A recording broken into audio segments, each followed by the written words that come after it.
صل على سيدنا محمد يا رب صل. بسم اللہ الرحمن الرحیم نحمدہ ونصلی علی رسولہ الکریم. سورہ آل عمران کا رکوع نمبر 6 اور تیسرے پارے کا رکوع نمبر 13 یہ چل رہا تھا، اور اس کی پہلی آیت کی اس کا لفظی ترجمہ بھی ہو چکا تھا، مختصر گرامر بھی ہو چکی تھی، اور اس کی تفسیر چل رہی تھی. اس کی جو پہلی آیت ہے اس رکوع کی، اس آیت کے آدھی آیت کی تفسیر ہو چکی تھی، آدھی کی تفسیر سے آج میں انشاءاللہ یہ لیکچر شروع کرتا ہوں. اعوذ باللہ من الشیطان الرجیم. بسم اللہ الرحمن الرحیم. اذ قال اللہ یا عیسیٰ، جب کہا اللہ نے اے عیسیٰ، انی متوفیک، میں تجھے وصول کر لوں گا، ورافعک الی، اور اپنی طرف اٹھا لوں گا، ومطہرک من الذین کفروا، اور میں تجھے پاک کر دوں گا ان لوگوں سے جو کافر ہیں، یعنی ان کے طعنوں سے پاک کر دوں گا، تیری برات کو میں دنیا کے سامنے ظاہر کر دوں گا. وجاعل الذین اتبعوک، اور بنا ڈالوں گا ان لوگوں کو جو تیری اتباع کرتے ہیں، فوق الذین کفروا، ان لوگوں کے اوپر بنا دوں گا، ان لوگوں سے سپیریئر بنا دوں گا جو تیرا انکار کرتے ہیں، الی یوم القیامہ، قیامت تک کے لیے. ثم الی مرجعکم فاحکم بینکم فیما کنتم تختلفون، پھر میری ہی طرف تم سب کا لوٹنا ہے، اور میں تمہارے درمیان حقیقی فیصلہ قیامت کے دن کر دوں گا جس میں تم اختلاف کر رہے تھے. اس آیت میں اللہ نے حضرت عیسیٰ علیہ السلام کو آسمانوں کی طرف اٹھانے کی خوشخبری بھی سنائی، اور ایک اور خوشخبری سنائی کہ جو آپ کو فالو کرنے والے لوگ ہیں قیامت تک کے لیے وہ اونچے رہیں گے، اور جو آپ کے منکر ہیں وہ نیچے رہیں گے. علماء نے اس آیت کی جو تفسیر بیان کی ہے کہ یہاں حضرت عیسیٰ کی جو اتباع کرنے والے لوگ جن کو یہ خوشخبری دی گئی ہے کہ وہ قیامت تک غالب رہیں گے، تو یہاں اتباع سے مراد ایک خاص نوعیت کی اتباع ہے. یہاں اتباع سے مراد ہے کہ وہ لوگ جو انکار نہیں کرتے، جیسے یہودی جو ہے نا، یہ حضرت عیسیٰ علیہ السلام کا انہوں نے انکار کیا تھا، آپ کو معاذ اللہ ولد الزنا قرار دیا اور آپ کو جھوٹا نبی قرار دیا. اس کے مقابلے میں عیسائی اور مسلمان یہ وہ لوگ ہیں جو حضرت عیسیٰ کے فالوورز کہلاتے ہیں. وہ الگ بات ہے کہ آج زبان کی حد تک فالوئنگ کا دعویٰ ہے، حقیقی معنوں میں فالو نہیں کر رہے، لیکن زبان سے کسی کو تسلیم کر لینا یہ بھی ایک بہت یعنی ایک نوعیت کی اتباع ہی ہے. جیسے مسلمان جو محمد صلی اللہ علیہ وسلم کے احکام کو فالو نہیں کر رہے، لیکن ان کو کہا یہی جائے گا کہ محمد صلی اللہ علیہ وسلم کے فالوورز میں سے ہیں، کیونکہ زبانی دعویٰ بہرحال یہ ہے کہ ہم آپ کو مانتے ہیں اور آپ کی اتباع کو واجب الاتباع سمجھتے ہیں، آپ کی اتباع کو ہم واجب سمجھتے ہیں. تو یہاں بھی اتباع سے مراد یہ ہے کہ وہ متبعین جو کسی نہ کسی درجے میں اتباع کرتے ہیں، اور کم از کم آخری درجہ اتباع کا یہ ہے کہ انکار نہ کیا جائے. تو اور یہ قرآن کی بشارت آج بھی ہے کہ حضرت عیسیٰ علیہ السلام کے حضرت عیسیٰ کے دنیا میں آنے کے بعد، ان کے آسمانوں پہ اٹھائے جانے کے بعد، اللہ نے عیسائیوں کو دنیا میں حکومتیں عطا کی، اور یہودیوں کا بہت بڑے پیمانے پر ستیہ ناس ہوا ہے، ان سے جنگیں ہوئی ہیں، یہودیوں کو شکستیں ہوئی ہیں، اور اللہ نے عیسیٰ علیہ السلام کے جو فالوورز تھے ان کو دنیا میں غلبہ عطا فرمایا. چنانچہ عیسائیوں کی یعنی جب سے یہودیوں کی حکومت کا خاتمہ ہوا ہے اب تک کوئی بڑی حکومت ان کی وجود میں نہیں آئی. حالانکہ یہ وہ قوم تھی کہ داؤد علیہ السلام اور سلیمان علیہ السلام کے دور میں دنیا کے آباد علاقوں پر ان کا غلبہ تھا، اور اللہ فرماتے ہیں قرآن میں کہ ہم نے ان کو علم اور طاقت میں پوری دنیا پر فضیلت دی تھی، تو تمام جہان والوں پر فضیلت دی تھی. لیکن اس وقت سے انہوں نے جو شکستیں کھائی ہیں اس کے بعد ان کا ایسا ستیہ ناس ہوا ہے کہ آج تک یہودیوں کے پاس کوئی بڑی اسٹیٹ اور بڑی ریاست نہیں آئی ہے. ہمیشہ اسٹیٹ اور ریاست اور خلافتیں یا تو عیسائیوں کی چلی ہیں یا مسلمانوں کی چلی ہیں. اور آج بھی آپ دیکھ لیں کہ پوری دنیا پہ یا تو عیسائیوں کا غلبہ ہے یا مسلمانوں کا. آبادی کے لحاظ سے بہت سارے کنٹریز ہیں جو مسلم کنٹریز ہیں، 100% نہ بھی ہوں لیکن بہرحال اسلام کی طرف ان کی نسبت ہے. 20 ممالک اس وقت ایسے ہیں جن کا یہ دعویٰ ہے کہ ہم مسلم کنٹریز ہیں، کم سے کم 20 ممالک، اور ان میں تو خاص زبان عربی بولی جاتی ہے. 20 کنٹریز میں عربی زبان بولی جا رہی ہے، تو اسلام کی طرف منسوب کرنے والے تو پھر 20 سے بھی زیادہ ہیں. اور عیسائیت کا غلبہ ہے امریکہ کی صورت میں، لندن میں آپ دیکھ لیں، یورپ میں بیشتر کنٹریز عیسائی ہیں.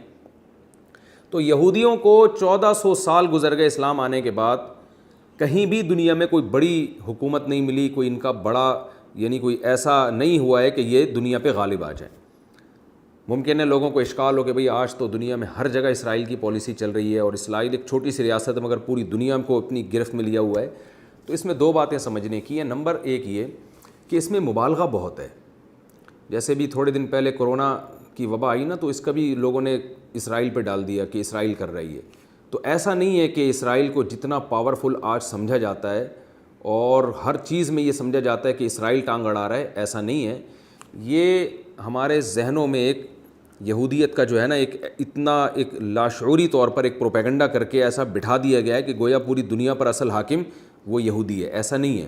حقیقی معنوں میں جو دنیاوی لحاظ سے اگر سپر پاور ہے دنیاوی لحاظ سے تو امریکہ ہے، جو ایک عیسائی ریاست ہے. لندن ہے، یورپ ہے، ان کی ایک بہت بڑی پالیسی ہے جو دنیا پہ چلتی ہے اور یعنی دنیا پہ یہ حکومت آج بھی کر رہے ہیں. خلافت عثمانیہ تک مسلمانوں نے بہت بڑے حصے پر حکومت کی، اس کے بعد مسلمانوں کے ہاتھ سے حکومت نکلی ہے، مگر ایسے نہیں نکلی کہ مسلمانوں کا بالکل ہی ستیہ ناش ہو جائے. آج بھی دنیا میں بہت بڑے کنٹریز ہیں جو مسلمانوں کے ہاتھ میں، آباد ملک مسلمانوں کے پاس ہیں، وسائل مسلمانوں کے پاس ہیں. وہ الگ بات ہے کہ اپنی حماقتوں سے وہ استعمال نہیں کر رہے، لیکن ایسا نہیں ہے کہ بالکل ہی غیروں کے محتاج ہو جائیں وہ. لیکن آج بھی یہودی وہ ایک منورٹی میں ہے. ایک بہت چھوٹی سی ریاست اسرائیل کے لیے وہ کب سے کوشش کر رہا ہے اور اس کے لیے اس نے کیا کچھ نہیں کیا، لیکن اب تک پورے طور پر وہ فلسطین پہ اور بیت المقدس پہ مکمل قبضہ بھی نہیں کر سکا ہے وہ.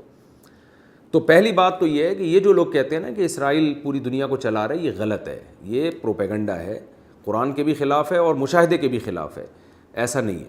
دوسری بات یہ کہ قرآن مجید میں ایک دوسرے مقام پہ اللہ تعالیٰ کا ارشاد ہے کہ یہودیوں پر ہمیشہ ذلت مسلط رہے گی الا بحبل من اللہ وحبل من الناس. ہاں کہیں اللہ کی رسی یا لوگوں کی رسی تھام لیں تو وہ اس ذلت سے نکل سکتے ہیں. اللہ کی رسی سے کیا مراد ہے؟ اگر وہ اسلام قبول کر لیں، حق پر آ جائیں تو اس ذلت سے نکلیں گے. وحبل من الناس کا مطلب یہ ہے کہ وہ کسی اور سے اگر سپورٹ لیتے ہیں، لوگوں کی رسی تھام لیں. جیسے کوئی ڈوب رہا ہو نا اور کوئی بچانے والا نہ ہو تو کوئی بندہ مدد کے لیے اس کو رسی پکڑائے تو رسی کے سہارے سے وہ سمندر میں ڈوبنے سے بچا ہوا ہو. تو یہ وقتی سہارا ان کو مل سکتا ہے. یہ خود قرآن ہی اللہ نے کہا ہے. تو وہ وقتی سہارا ہے امریکہ کا اور یو کے کا. تو آج امریکہ اور لندن اگر اسرائیل سے ہاتھ کھینچ لیں تو اسرائیل کی جو چھوٹی سی رہی سہی ریاست ہے اور جو اس کے خواب ہیں وہ 2 منٹ کے اندر چکنا چور ہو جائیں. یہی وجہ ہے کہ اسرائیل حبل من اللہ پر تو نہیں آیا، اللہ کی رسی کو تو نہیں تھام رہا، لیکن حبل من الناس امریکہ اور یو کے لندن کی رسی کو اس نے تھاما ہوا ہے. اور لندن ہی سے اس کا معاہدہ ہوا تھا، یو کے سے ہی اس کا معاہدہ ہوا تھا خلافت عثمانیہ کے خاتمے کے وقت کہ مجھے اسرائیل بنانے کی اجازت دی جائے، فلسطین میں ایک ریاست قائم کرنے کی اجازت دی جائے، اس میں مجھے سپورٹ کیا جائے گا. اور اسی بیس پر پھر خلافت عثمانیہ کا خاتمہ کیا گیا اور یہودیوں کو جو ہے پھر اس وقت سے انہوں نے سپورٹ کرنا شروع کیا. تو اگر یہ اپنی سپورٹ کھینچ لیتے ہیں تو یہودی ختم ہو جائیں. تو یہ جو تجارت میں یہودیوں کا قبضہ ہے، یہ قبضہ بھی تاجر کے لیے ضروری ہے کہ اس کے پاس افراد ہوں جو اس کی پروڈکٹ کو خریدنے والے ہوں. تو وہ پروڈکٹ بھی یہودی نہیں، یہودی تو بہت تھوڑے سے ہیں، پوری دنیا ان کی پروڈکٹ کو خرید رہی ہے. تو اس میں بھی وہ لوگوں کے محتاج ہیں. تو آج اگر لوگ بائیکاٹ کر دیں تو وہ تجارت سے بھی جائیں وہ. تو یہ جو فرض کر لیا گیا ہے نا کہ اسرائیل کی ایک اتنی بڑی طاقت اور سب کچھ، ایسا نہیں ہے. آج بھی دنیا میں جو حقیقی معنوں میں طاقت اور قوت اللہ نے عطا فرمائی ہے وہ یا تو عیسائیوں کے پاس ہے یا مسلمانوں کے پاس ہے. یہودیوں کے پاس اگر ہے تو وہ عیسائیوں کی سپورٹ کی وجہ سے ہے. اگر عیسائی سپورٹ کرنا چھوڑ دیں تو وہ جائیں. ہاں الگ بات ہے کہ عیسائی ان کو سپورٹ کر رہے ہیں اپنے مفاد میں. تو قرآن سے ہمیں پتہ چلتا ہے، احادیث سے پتہ چلتا ہے کہ قرب قیامت میں جب حضرت عیسیٰ علیہ الصلاۃ والسلام نازل ہوں گے تو جتنے عیسائی ہیں وہ ان پر حقیقی معنوں میں ایمان لائیں گے اور یہودیوں کو سپورٹ کرنا چھوڑ دیں گے وہ، کیونکہ دنیا کے سامنے یہ بات ظاہر ہو جائے گی کہ یہ فتنہ پرست لوگ ہیں اور پھر سب مل کے یہودیوں کے خلاف جنگ کریں گے اور یہودیوں کا قلع قما ہو جائے گا، الا یہ کہ کوئی ان میں اسلام قبول کر لے. تو رسول اللہ صلی اللہ علیہ وسلم نے فرمایا، صحیح حدیث ہے، تقاتلون الیہود حتی یختبی احدکم من وراء الحجر فیقول یا مسلم ھذا یہودی ورائی فاقتلہ. آپ صلی اللہ علیہ وسلم نے فرمایا ایک وقت آنے والا ہے کہ تم سب مل کر یہودیوں کے خلاف جنگ کرو گے اور پھر پوری دنیا ان سے ہاتھ کھینچ لے گی اہل یہود سے، اور یہاں تک کہ بے جان چیزیں بھی ان کا ساتھ دینا چھوڑ دیں گی. یہاں تک کہ آپ صلی اللہ علیہ وسلم نے فرمایا یہودی اگر کسی درخت پتھر کے پیچھے چھپے گا تو پتھر کو اللہ زبان دیں گے اور وہ کہے گا کہ میرے پیچھے یہودی چھپا ہوا ہے، اس کو قتل کر دو۔ تو اتنی بڑی جنگ جس کو ملحمہ عظمیٰ کہا جاتا ہے وہ جنگ ہونے والی ہے، اور اس میں یہ جو تھوڑی بہت بھی ان کے پاس پاور ہے، یہ شرارتیں دنیا میں کر رہے ہیں نا۔ ہٹلر نے جب کچھ یہودی زندہ چھوڑے تھے تو اس نے یہ کہا تھا کہ میں یہ اس لیے زندہ چھوڑ رہا ہوں تاکہ دنیا کو پتہ چلے کہ میں نے اتنی بڑی تعداد میں یہودیوں کو قتل کیوں کیا ہے، کیونکہ یہ تھوڑے سے لوگ اب پھر شرارتیں شروع کر دیں گے۔ تو شرارتیں ان کی بہت ہیں، اس میں دو رائے نہیں ہو سکتی، انہی شرارتوں کی بیس پہ لوگ ان کو پاورفل کہتے ہیں، لیکن قرآن کہہ رہا ہے پاور نہیں ہے، شرارتوں کی بیس پر۔ جیسے محلے میں ایک خاتون کے پاس پاور بالکل بھی نہیں ہوتی، مگر وہ پورے محلے کو، پورے خاندان کو لڑوا دیتی ہے آپس میں، اور آپس میں جو ہے نا ان کی خون خرابہ کروا دیتی ہے، تو وہ شرارتوں کی بیس پر فساد مچاتی ہے دنیا میں۔ تو یہودی بھی پاور کے بجائے شرارتوں کی بیس پر دنیا میں فساد مچا رہے ہیں، اور یہ قرآن نے کہا ہے وَيَسْعَوْنَ فِي الْأَرْضِ فَسَادًا، ان کی فطرت ہے کہ یہ ہمیشہ فساد مچاتے رہیں گے۔ تو جو جو پیش گوئیاں قرآن نے یہود کے بارے میں کی ہیں وہ تمام پیش گوئیاں پوری ہو رہی ہیں۔ ایک پیش گوئی اللہ نے یہ کی تھی کہ یہ ہمیشہ جنگ جو ہے وہ بھڑکاتے رہیں گے دنیا میں، ہمیشہ فساد مچاتے رہیں گے دنیا میں، اور ضربت علیہم الذلۃ والمسکنہ، ان پر ذلت ہمیشہ کے لیے مار دی گئی ہے۔ دنیا میں یہودی کا نام اچھے لفظوں میں نہیں لیا جائے گا۔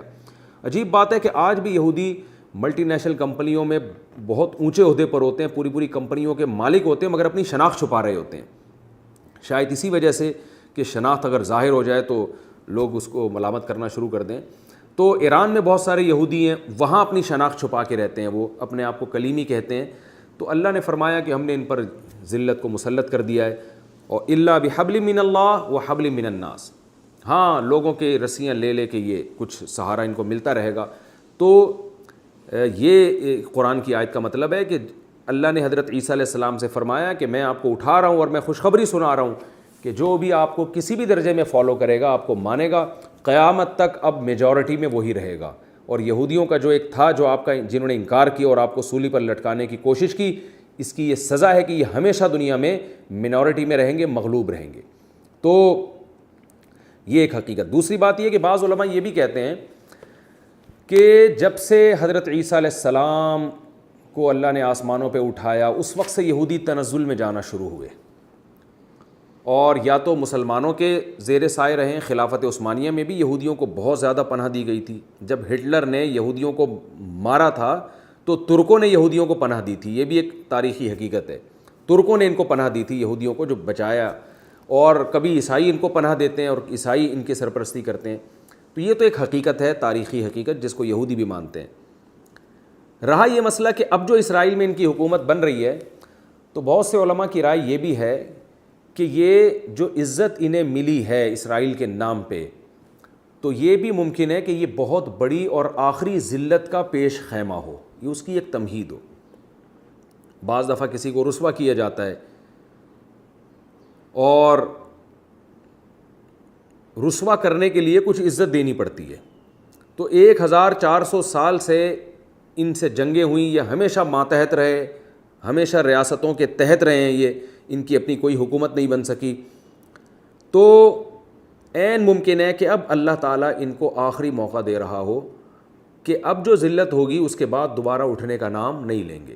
تو وہ عزت جو کسی ذلت کا پیش خیمہ ہو، ایک کسی ذلت کی تمہید ہو، وہ عزت حقیقت میں ذلت ہی ہوتی ہے۔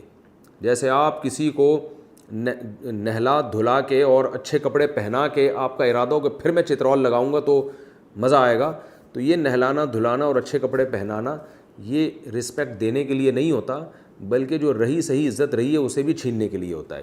تو نبی صلی اللہ علیہ وسلم کی خوشخبریاں ہیں، بشارتیں ہیں کہ یہود و نصارہ، یہود سے مسلمانوں کی لڑائی ہوگی، اور اس میں نصارہ بھی حضرت عیسیٰ علیہ السلام پر ایمان لائیں گے جب حضرت عیسیٰ علیہ السلام نازل ہوں گے، اور اس وقت حضرت عیسیٰ پر ایمان لانا در حقیقت اسلام ہی کو فالو کرنے کے مترادف ہوگا۔ تو یہ مل کر یہودیوں سے لڑائی ہونے والی ہے، جو اس کو ملحمہ عظمیٰ کہا جاتا ہے، بہت بڑی لڑائی ہوگی، اور اس میں اللہ تعالیٰ ان یہودیوں کے شر سے ہمیشہ کے لیے اہل ایمان کو بچا لیں گے۔ تو اللہ نے حضرت عیسیٰ کو یہ خوشخبری سنائی ہے کہ میں قیامت تک کے لیے آپ کو فالو کرنے والے لوگوں کو غالب رکھوں گا ان لوگوں پر جنہوں نے آپ کا انکار کیا، اور پھر قیامت کے دن سب نے میری طرف لوٹ کر جانا ہے، اور میں سب کے درمیان فیصلہ کر دوں گا۔ فَأَمَّا الَّذِينَ كَفَرُوا فَأُعَذِّبُهُمْ عَذَابًا شَدِيدًا فِي الدُّنْيَا وَالْآخِرَةِ، جو کافر ہیں ان کو دنیا میں بھی عذاب ملے گا. وہ عذاب کیا ہے؟ جنہوں نے حضرت عیسیٰ کا انکار کیا، جنگوں میں ہمیشہ ان کو شکست ہوتی رہی ہے، یہ دنیا کا عذاب ہے اور آخرت میں بھی. وَمَا لَهُم مِّن نَاصِرِينَ، اور آخرت میں ان کا کوئی مددگار نہیں ہوگا. وَأَمَّا الَّذِينَ آمَنُوا وَعَمِلُوا الصَّالِحَاتِ، اور جو ایمان لائے اور نیک اعمال اختیار کیے، فَيُوَفِّيهِمْ أُجُورَهُمْ، اللہ ان کو پورا پورا بدلہ عطا کرے گا. وَاللَّهُ لَا يُحِبُّ الظَّالِمِينَ، اللہ ظالمین کو پسند نہیں کرتے. ذَلِكَ نَتْلُوهُ عَلَيْكَ مِنَ الْآيَاتِ وَالذِّكْرِ الْحَكِيمِ، اے محمد صلی اللہ علیہ وسلم یہ ہیں وہ آیات جو ہم آپ پہ پڑھ کے سنا رہے ہیں. یعنی اللہ خود اپنی آیات کی تعریف کرتا ہے. جس خوبصورت انداز سے اللہ واقعات کو سناتا ہے، خود اللہ اپنی تعریف کرتا ہے کہ یہ ہیں وہ واقعات جو ہم آپ کو سنا رہے ہیں. والذکر الحکیم، اور یہ نصیحت ہے حکمت والی. ان مثل عیسیٰ عند اللہ کمثل آدم، چونکہ آل عمران میں اصل مخاطب عیسائی ہیں تو اب اللہ ان کی طرف آتے ہیں اور اللہ فرماتے ہیں کہ تم جو عیسیٰ ابن مریم کے بغیر باپ کے پیدا ہونے کی وجہ سے ان کو معبود بناتے ہو تو کامن سینس استعمال کرو کہ اگر کوئی شخص بغیر باپ کے پیدا ہو رہا ہے، اس بیس پر اس کو خدا کا بیٹا کہہ رہے ہو اور کہہ رہے ہو کہ یہ عقلاً ممکن نہیں ہے لہذا یہ انسان نہیں ہے، تو آدم تو بغیر باپ اور بغیر ماں کے پیدا ہوئے، ان کو تو ان سے بڑا خدا ماننا چاہیے معاذ اللہ، ان کو بھی اللہ کا بیٹا ماننا چاہیے. تو جیسے آدم کلمہ کن کی طاقت سے پیدا ہوئے تو ایسے ہی عیسیٰ ابن مریم بھی کلمہ کن کی طاقت سے پیدا ہوئے. جیسے آدم کلمہ کن کی طاقت سے پیدا ہونے کی وجہ سے بشر ہیں، انسان ہیں، ایسے ہی عیسیٰ ابن مریم بھی کلمہ کن کی طاقت کے پیدا ہونے کی وجہ سے بشر ہیں اور انسان ہیں. اور حضرت عیسیٰ تو بغیر باپ کے پیدا ہوئے، ماں تھیں، آدم کے تو نہ باپ تھے نہ ماں تھے. تو یہ اللہ کی قدرت ہے، اس سے حضرت عیسیٰ کا معبود ہونا یا اللہ کا بیٹا ہونا ثابت نہیں ہوتا. ان مثل عیسیٰ عند اللہ کمثل آدم، فرمایا عیسیٰ کی مثال اللہ کی نظر میں ایسے جیسے آدم، خلقہ من تراب، آدم کو اللہ نے مٹی سے بنایا، ثم قال له کن فیکون، پھر کہا ہو جا وہ ہو گئے، وہ بن گئے. تو ایسے ہی مریم کے رحم میں اللہ نے جبریل کے ذریعے پھونک ماری اور کہا کن ہو جا وہ ہو گئے. الحق من ربک، اتنی مضبوط دلیل دینے کے بعد اللہ فرماتے ہیں اے نبی حق تیرے رب کی طرف سے، جو تیرا رب بیان کر رہا ہے نا وہ حق ہے. فلا تکن من الممترین، آپ شک کرنے والوں میں سے نہ ہو جائیں. نبی صلی اللہ علیہ وسلم ظاہر ہے شک نہیں کر سکتے تھے، تو نبی کے واسطے سے قیامت تک آنے والے انسانوں کو بتایا جا رہا ہے کہ ان معاملات میں کسی کو بھی تردد اور شک کی اجازت نہیں ہے. اب قرآن کہتا ہے کہ اتنی زبردست دلیل سننے کے بعد بھی اگر یہ لوگ بات نہیں سمجھتے اور حجت بازی کرتے ہیں تو آپ ان سے مباہلہ کریں.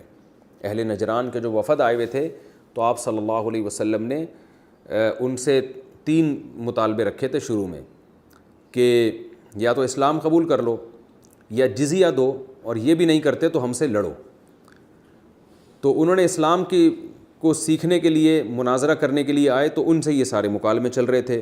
تو اللہ نے فرمایا فمن حاجک فیہ، اس کے بعد بھی اگر یہ حجت بازی کرتے ہیں، من بعد ما جاءک من العلم، اس کے بعد کہ آپ کے پاس علم آ چکا ہے، فقل، تو آپ مباہلہ کریں اور ان سے کہیں ندعو ابناءنا و ابناءکم، ہم بھی اپنے بیٹوں کو بلائیں گے اور تم بھی اپنے بیٹوں کو بلاؤ.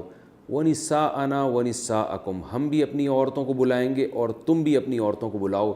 وانفسنا وانفسکم، اور ہم بھی اپنی جانوں کو بلائیں گے اور تم بھی اپنی جانوں کو بلاؤ.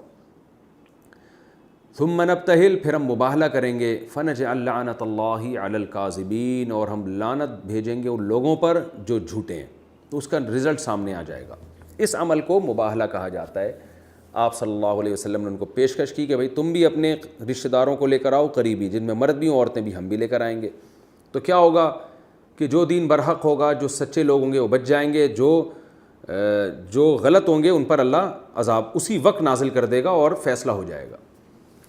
تو جب یہ اہل نجران کو یہ ان وفود نے بتایا تو یہ لوگ ڈر گئے اور یہ مباہلے سے انہوں نے انکار کر دیا، کیونکہ ان کے وفود نے جا کے بتایا کہ اگر یہ واقعی سچے نبی ہیں تو پھر ہماری خیر نہیں ہے، تو عافیت اسی میں ہے کہ آرام سے یہیں بیٹھ جاؤ. نبی صلی اللہ علیہ وسلم نے فرمایا اگر یہ مباہلے میں آ جاتے تو آسمان سے آگ آتی، ان کو کھا جاتی، ان کو ہلاک کر دیتی. تو صحیح مسلم میں یہ واقعہ ہے کہ آپ صلی اللہ علیہ وسلم نے ایسے موقع پہ حضرت علی رضی اللہ تعالیٰ عنہ کو حکم دیا. جب مباہلے کے لیے اللہ نے کہا نا کہ جاؤ، تو آپ صلی اللہ علیہ وسلم تیار ہو گئے. تو آپ نے اپنے دونوں نواسوں کو، حضرت حسن حسین کو لیا، حضرت علی رضی اللہ تعالیٰ عنہ کو لیا، حضرت عباس کو، اور اپنے جو حضرت فاطمہ رضی اللہ تعالیٰ عنہ کو. تو یہ چونکہ بہت قریب ترین آپ کے رشتے تھے. ابناء میں نواسے بھی یہاں داخل ہیں. یہاں ابنا سے مراد صلبی اولاد نہیں ہے، بلکہ جو آپ کی اولادیں ہیں. بیٹوں کو، یعنی بیٹیاں بھی اولاد میں کو بھی ابن کہہ دیا جاتا ہے. کہتے ہیں نا ہمارے بچے، تو اس میں بچیاں خود بخود داخل ہوتی ہیں. لوگ کہتے ہیں نا کہ ہم اپنے بچوں کے ساتھ آئیں گے، تو یہ مطلب نہیں کہ صرف میل بچوں کے ساتھ فیمیل نہیں، تو بیٹیاں بھی داخل ہیں. تو قرآن نے جب کہا ندعو ابناءنا، اے نبی آپ ان سے کہہ دیجئے کہ ہم اپنے بیٹوں کے ساتھ آئیں گے، تو یہاں حقیقی بیٹے نہیں بلکہ وہ جن کو عرف میں اولاد کہا جاتا ہے، اس میں داماد بھی داخل ہوتا ہے. یہی وجہ ہے کہ رسول اللہ صلی اللہ علیہ وسلم حضرت علی کو بھی لے کر گئے. اور نساءنا و نساءکم، اور اپنی عورتوں کو، عورتوں میں بھی بیوی اور بیٹیاں بھی داخل ہوتی ہیں، اپنے خاندان کے لوگوں کو آپ لے کر آئیں. تو یہ آپ کے جو سب سے قریب ترین رشتے تھے، آپ صلی اللہ علیہ وسلم ان کو لے کر گئے. یہاں شیعہ حضرات نے بہت زیادہ غلو کیا ہے کہ یہی تھے اہل بیت، باقی کوئی بھی نہیں تھا. تو اس میں اس کا کہیں بھی انکار نہیں ہے کہ باقی لوگ اہل بیت نہیں تھے. قرآن مجید میں سب سے پہلے جو اہل بیت ہے اس کا اطلاق بیویوں پہ ہوا ہے. سورہ احزاب میں اللہ تعالیٰ کے ارشاد ہے انما یرید اللہ لیذھب عنکم الرجس اہل البیت. امہات المومنین کو خطاب ہے کہ تم پردہ کیا کرو، آواز میں سختی نرمی پیدا نہ کرو. نبی کی اس بیویوں کو خطاب ہے. اور پھر قرآن کہہ رہا ہے اے اہل بیت، اے گھر والیو، اللہ چاہتا ہے تم کو پاک کر دے. تو اہل بیت کا لفظ جب، گھر والوں کا لفظ جب آئے گا تو اس سے مراد سب سے پہلے آپ کی بیوی ہوتی ہے. تو قرآن میں خود ثابت ہے کہ نبی کی جو زوجات تھیں، نبی کی جو بیویاں تھیں، وہ اہل بیت میں سب سے پہلے داخل ہیں. ہاں اس موقع پر نبی صلی اللہ علیہ وسلم اپنی اولادوں کو زیادہ ترجیح دے رہے ہیں، نواسوں کو، اور حضرت علی جو آپ کے داماد ہیں وہ بھی اولاد ہی کی طرح ہوتے ہیں. تو یہ مباہلہ ہے نا کہ سب سے قریب ترین جو آپ، کیونکہ انسان کو نا ایسے موقع پہ اپنی اولاد سب سے زیادہ محبوب ہوتی ہے، اور وہ کبھی نہیں چاہتا کہ میرے داماد یا میری اولاد پہ کوئی آفت آئے. تو ان لوگوں کو لے جانا اس کی علامت ہے کہ ہم کو اپنے برحق ہونے کا یقین ہے. ہم نے ان کو رزق پہ لگا دیا، داؤ پہ لگا دیا، کیونکہ ہمیں پتہ ہے کہ انہیں کچھ نہیں ہوگا. تو آپ بھی ان جیسے لوگ لے کر آؤ. تو اس سے ان اہل بیت کی، یہ جو حضرت علی کی، حضرت حسن حسین کی فضیلت تو معلوم ہوتی ہے، لیکن اس سے دوسرے صحابہ کی توہین کا پہلو نکالنا یہ بہت بڑی جہالت اور ضد اور ہٹ دھرمی کی بات ہے. تو دوسری بات یہ کہ اس زمانے میں کیا مباہلہ کرنا جائز ہے یا نہیں، اس میں علماء کی دو رائے ہیں. بہت سے علماء کہتے ہیں کہ اس زمانے میں بھی مباہلہ کرنے کی شرعاً اجازت ہے، کیونکہ جب نبی کو اجازت تھی تو آج بھی اجازت ہے. قرآن میں ناجائز ہونے کی کوئی دلیل نہیں ہے. تو آج بھی اگر اہل باطل سے کوئی مباہلہ کرتا ہے کہ بھئی آؤ ہم بھی بیٹھتے ہیں، جیسے کوئی علماء بہت سے قادیانیوں سے کر رہے ہوتے ہیں، اسی طرح اور جو باطل فرقے ہیں ان سے مباہلے ہو رہے ہوتے ہیں، غیر مسلموں سے بھی، تو یہ جائز ہے کہ بھئی جو حق پر ہوگا وہ بچ جائے گا، جو باطل پر ہوگا وہ تباہ ہو جائے گا. یہ بہت سے علماء کی رائے ہے. علامہ شامی جو مشہور فقیہ ہیں ان کی بھی یہی رائے ہے. لیکن بعض علماء اس طرف بھی گئے ہیں کہ مباہلہ رسول اللہ صلی اللہ علیہ وسلم کی خاصیت تھی. اللہ نے نبی کو حکم دیا تھا کہ آپ ایسا کریں، ان کو بلائیں اور مباہلہ کریں.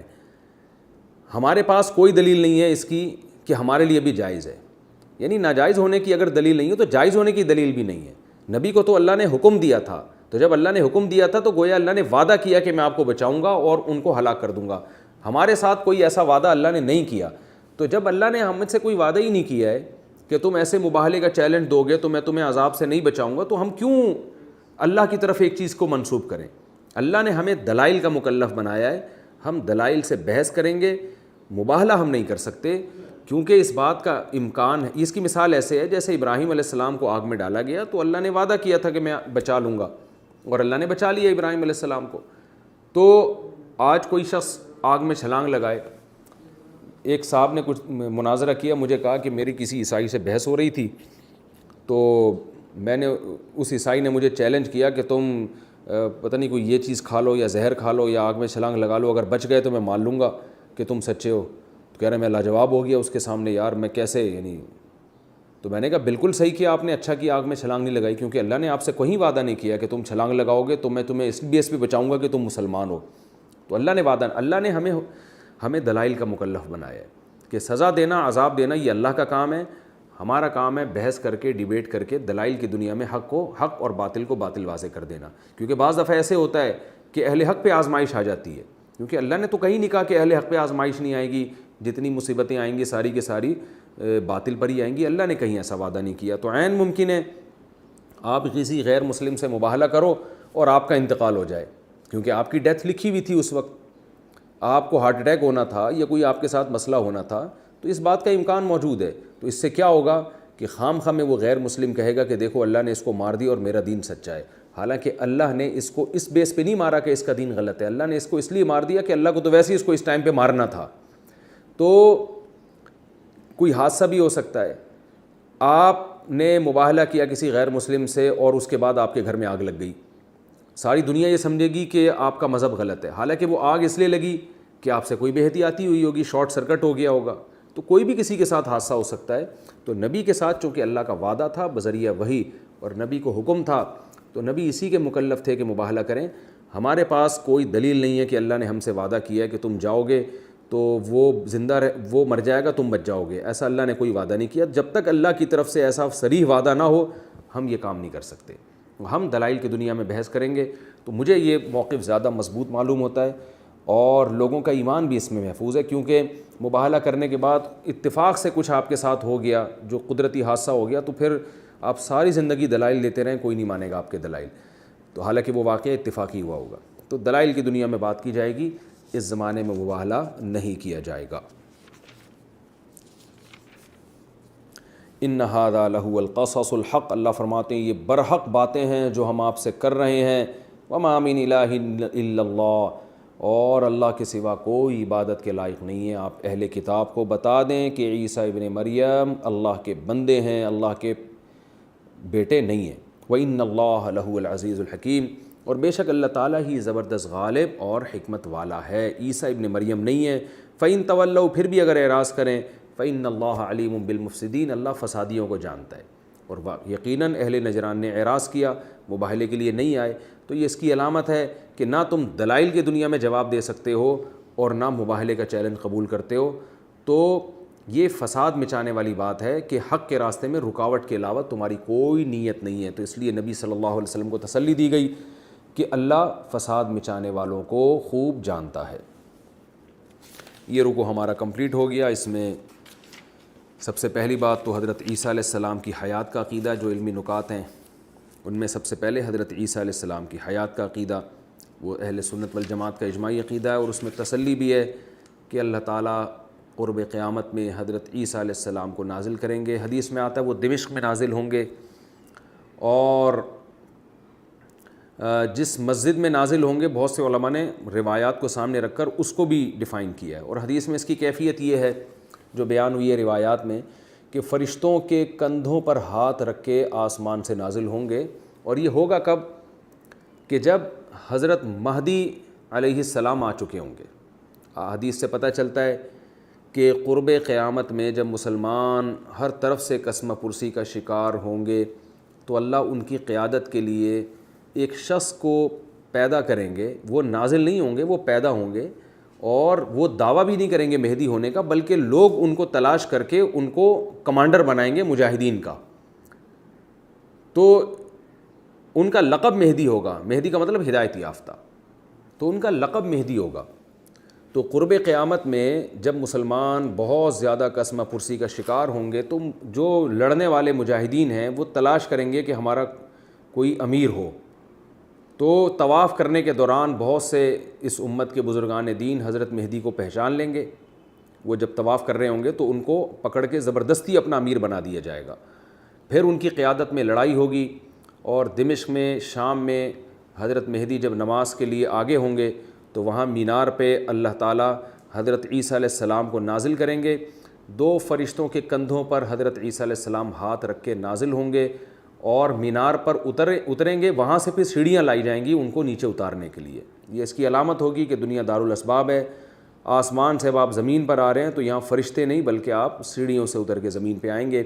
بعض روایات میں آتا ہے حضرت عیسیٰ علیہ السلام کے بڑے بال ہوں گے, ان سے پانی ٹپک رہا ہوگا, کیونکہ جب حضرت عیسیٰ علیہ السلام کو آسمانوں پہ اٹھایا گیا تھا تو آپ غسل کر کے گئے تھے اس وقت, تو وہی پانی ٹپک رہا ہوگا، تو شاید اللہ نے حضرت عیسیٰ کے حق میں وقت کو روک لیا ہے، تو اسی طرح پانی ٹپک رہا ہوگا۔ اور حضرت عیسیٰ ابن مریم جب زمین پہ اتریں گے تو حضرت مہدی ان سے کہیں گے کہ آپ نماز پڑھائیں۔ حضرت عیسیٰ علیہ السلام فرمائیں گے کہ نہیں، اس معاملے میں اللہ نے آپ ہی کو منتخب کیا ہے، یعنی میں اس امت کی امامت کے لیے نہیں آیا، اس امت کی امامت اس امت ہی کے لوگ کریں گے۔ میں تو یہودیوں کو جو انہوں نے میرے ساتھ بدسلوکی کی اور جو محمد صلی اللہ علیہ وسلم دین لے کر آئے تھے، تو یہودیوں کو ان کی بدسلوکی کا مزہ چکھانے کے لیے، ان سے انتقام لینے کے لیے، اور اس کی راہ میں جو سب سے بڑے رکاوٹ ہیں اسلام کی راہ میں وہ اہل یہود ہیں، ان سے قتال کرنے کے لیے آیا ہوں۔ تو حضرت عیسیٰ علیہ السلام پیچھے صف میں کھڑے ہو کر نماز پڑھیں گے، پھر ان کی قیادت میں لڑائی ہوگی، جہاد ہوگا۔ آپ صلی اللہ علیہ وسلم نے فرمایا بہت سارے فتنے کھڑے ہوں گے۔ حضرت عیسیٰ علیہ السلام نیزے کے ذریعے دجال کو، پھر دجال بھی ظاہر ہو چکا ہوگا، اس نے دنیا میں بڑا فساد مچایا ہوا ہوگا، تو حضرت عیسیٰ علیہ السلام دجال سے بھی لڑیں گے۔ اور مقام لد کے، یعنی لد کے مقام، باب لد ایک مقام ہے فلسطین میں، وہاں پر حضرت عیسیٰ علیہ السلام دجال کو قتل کریں گے۔ نیزے کا ذکر ہے حدیث میں کہ نیزے کے ذریعے اس کو ماریں گے، تو اب اس میں علماء کی دو رائے ہیں کہ وہ زمانے میں کیا نیزے استعمال ہو رہے ہوں گے، یعنی آج تو بندوقوں کا دور ہے، تو بعض علماء کہتے ہیں ہو سکتا ہے بھائی دنیا میں ایسی تباہی آئے کہ دنیا دوبارہ اسی کھنڈرات کی طرف چلی جائے، کوئی ایٹمی لڑائی ہو جائے اور دوبارہ سے گھوڑوں اور نیزوں کی جنگ شروع ہو جائے۔ اور یہ بھی ممکن ہے کہ نبی صلی اللہ علیہ وسلم نے صحابہ کو ان کی زبان میں سمجھایا ہے، کیونکہ ان کو کیا کلاشن کوف کا اور میزائلوں کا پتہ، تو وہ تو ظاہر ہے تلوار اور نیزے ہی کی زبان سمجھتے ہیں نا، تو آپ صلی اللہ علیہ وسلم نے اس زمان کے محاورے استعمال کر کے سمجھایا کہ نیزے سے مراد نیزہ نہیں بلکہ وہ نیزہ جو اس دور میں نیزہ سمجھا جاتا ہے۔ تو آج کا نیزہ تو کلاشن کوف ہے، آج کا نیزہ تو بندوق ہے، تو عین ممکن حضرت عیسیٰ علیہ السلام اسلحے کی زور سے ان کو قتل کریں، اور یہ بھی ممکن ہے کہ عین نیزہ ہی استعمال کریں۔ تو ہمیں عام کھانے سے مطلب ہے، پیڑ گننے سے نہیں۔ مطلب یہ ہے کہ حضرت عیسیٰ علیہ السلام دجال کو قتل کریں گے۔ دجال وہ شخصیت ہے جس کو یہودی اپنا نجات دہندہ سمجھتے ہیں، وہ یہودیوں کی مدد کے لیے آئے گا۔ نبی صلی اللہ علیہ وسلم نے فرمایا کہ ہر چیز بتائے گی کہ میرے پیچھے یہودی ہے سوائے غرقت کے۔ غرقت یہودیوں کا ایک مقدس درخت ہے، تو آپ صلی اللہ علیہ وسلم نے فرمایا کہ غرقت یہودیوں کو پناہ دے گا۔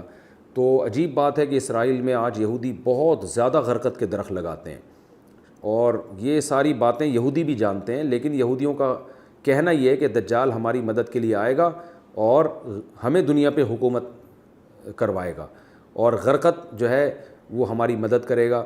تو غرقت درخت اسرائیل میں بہت کثرت سے لگائے جا رہے ہیں، اور ہمارا اور عیسائیوں کا یہ عقیدہ ہے کہ حضرت عیسیٰ یہودیوں سے جہاد کریں گے۔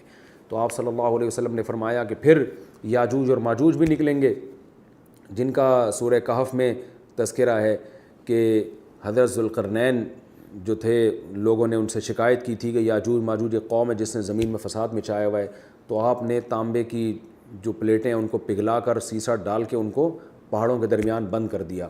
کہاں کیا؟ قرآن میں یہ بیان نہیں کیا ہے، شاید اس لیے بیان نہیں کیا کہ اگر قرآن لوکیشن بیان کرتا تو لوگ ان تک پہلے سے ہی پہنچ جاتے۔ تو قرآن تو کہتا ہے کہ وہ قرب قیامت میں نکلیں گے یاجوج اور ماجوج، تو اللہ نے ان کی لوکیشن لوگوں کی نظروں سے اوجھل کی ہے، کہاں ہیں کس جگہ ہیں واللہ عالم، لیکن قرآن میں آتا ہے کہ جب وہ نکلیں گے اتنی کثرت سے ہوں گے، زمین میں فساد مچا دیں گے اور ایک دوسرے میں گھسے ہوئے ہوں گے۔ تو حضرت عیسیٰ ابن مریم یاجوج ماجوج سے بھی لڑیں گے، تو ان سے بھی لڑائی ہوگی اور اللہ کی مدد آئے گی اور یاجوج ماجوج ہلاک ہو جائیں گے، اور پھر ان کی لاشیں اتنی زیادہ ہوں گی کہ تعفن پھیل رہا ہوگا پوری دنیا میں۔ تو حضرت عیسیٰ اللہ سے دعا مانگیں گے، بارشیں برسیں گی اور نالوں میں ندیوں میں ان کی لاشیں بہہ بہہ کے اپنے ٹھکانے پہ لگیں گی۔ تو یہ ساری صحیح احادیث میں قرب قیامت کی علامات بیان کی گئی ہیں۔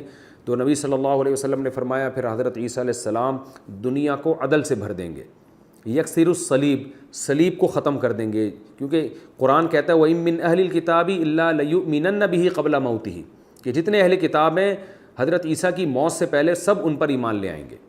تو اس کے دو ترجمے کیے گئے ہیں، ایک یہ کہ حضرت عیسیٰ کی موت سے پہلے ایمان لے آئیں گے، اور ایک ترجمہ یہ کیا گیا ہے کہ ہر عیسائی اپنی موت سے پہلے عیسیٰ علیہ السلام پر ایمان لاتا ہے۔ تو حضرت ابو ہریرہ نے دوسرے یعنی پہلے معنی کو ترجیح دی ہے۔ صحیح حدیث میں حضرت ابو ہریرہ رضی اللہ تعالیٰ عنہ فرماتے تھے کہ حضرت عیسیٰ قرب قیامت میں دوبارہ نازل ہوں گے، اور پھر دلیل میں یہ آیت پڑھتے تھے کہ حضرت عیسیٰ کی موت سے پہلے اہل کتاب ایمان لائیں گے۔ آپ کو پتہ ہے اہل کتاب سارے ایمان نہیں لے کر آئے، تو اس کا مطلب ان کی موت واقع نہیں ہوئی ہے۔ تو جتنے بھی اس وقت اہل کتاب ہوں گے وہ حضرت عیسیٰ پر ایمان لائیں گے. تو نبی صلی اللہ علیہ وسلم نے فرمایا حضرت عیسیٰ کے بارے میں یکسر الصلیب، دنیا سے صلیب کو ختم کر دیں گے، ویقتل الخنزیر، دنیا سے خنزیر کو ختم کر دیں گے تاکہ اس کا چکر ہی ختم ہو جائے جو خنزیر کا گوشت کھایا جا رہا ہے، ویضع الجزیہ، اور جزیہ کے نظام کو ختم کر دیں گے. اسلام میں جب لڑائی ہوتی ہے تو پہلے جزیہ کا آپشن ہوتا ہے کہ آپ یا تو لڑو، جزیہ دیتے ہو تو لڑائی ختم. تو حضرت عیسیٰ کے دور میں جزیہ ختم ہو جائے گا، اما الاسلام و اما السیف، کیونکہ اسلام کا حق ہونا دنیا کے سامنے اتنا واضح ہو چکا ہوگا کہ اس وقت اسلام قبول نہ کرنا یہ ضد اور ہٹ دھرمی کی علامت ہوگی. آج تو آپشن ہے کہ آپ اسلام قبول کریں نہ کریں، آخرت میں اللہ حساب لے گا. گن پوائنٹ پہ کسی کو مسلمان نہیں بنایا جا سکتا، کیونکہ اس کا امکان ہے بھائی شاید آپ تک دلائل صحیح طرح سے نہ پہنچے ہوں. لیکن عیسیٰ علیہ السلام کے دور میں اسلام کی اتنی نشانیاں ظاہر ہو چکی ہوں گی، خود حضرت عیسیٰ خود ایک بڑی نشانی ہوں گے. تو اس کے بعد یہ آپشن ختم ہو جائے گا، بھائی جس نے اللہ کی توحید پر، رسالت پر ایمان لانا ہے تو وہ تو زندہ رہنے کا اس کو حق ہے، ورنہ اس کو زندہ رہنے کا حق نہیں ہے. تو عیسیٰ علیہ السلام کی تلوار ایسے چلے گی. تو حدیث میں آتا ہے آپ صلی اللہ علیہ وسلم نے فرمایا کہ جزیہ کو ختم کر دیں گے اور اس زمین کو عدل سے بھر دیں گے. اور آپ صلی اللہ علیہ وسلم نے فرمایا، ترمذی کی حدیث ہے کہ ایسا دنیا میں عدل ہوگا اور اللہ کی ایسی عبادت ہوگی، دنیا برائیوں سے ایسی پاک صاف ہو جائے گی کہ پھر اللہ آسمان اور زمین کی برکتیں کھول دیں گے. یہاں تک کہ آپ صلی اللہ علیہ وسلم نے فرمایا انگور اتنا بڑا پیدا ہوگا کہ ایک انگور کا ایک دانہ کئی لوگوں کو سیراب کرنے کا ذریعہ بن جائے گا، اور انار کا ایک چھلکا سائبان کے طور پہ استعمال ہوگا. یعنی اتنے بڑے بڑے انار پیدا ہوں گے اور ایسی زمین اور آسمان کی برکتیں ظاہر ہوں گی. تو یہ وہ صحیح احادیث سے جو علامتیں ہمیں بتائی گئی ہیں، یہ تمام علامتوں پر ہمارا ایمان ہے، ظاہر ہوں گی.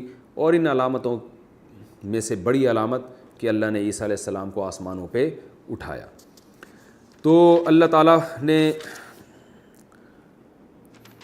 یہ بھی اس علم نکتے کی بات ہمیں پتہ چلتی ہے. اور تیسری بات، عیسائیوں سے بحث کرنے کے لیے بہترین دلیل ہے، وہ کہتے ہیں بغیر باپ کے کیسے پیدا ہو گئے؟ بھائی آدم تو بغیر باپ اور ماں کے پیدا ہوئے، تو کیا یہ ممکن نہیں ہے کہ عیسیٰ علیہ السلام بغیر باپ کے پیدا ہو جائیں؟ تو یہ کچھ باتیں تھیں. اللہ تعالیٰ سے دعا ہے اللہ تعالیٰ ہم سب کو سمجھنے کی، عمل کی توفیق عطا فرمائے. اگلے ایپیسوڈ میں انشاءاللہ ہم اگلے رکوع کی طرف جائیں گے. وما علینا الا البلاغ.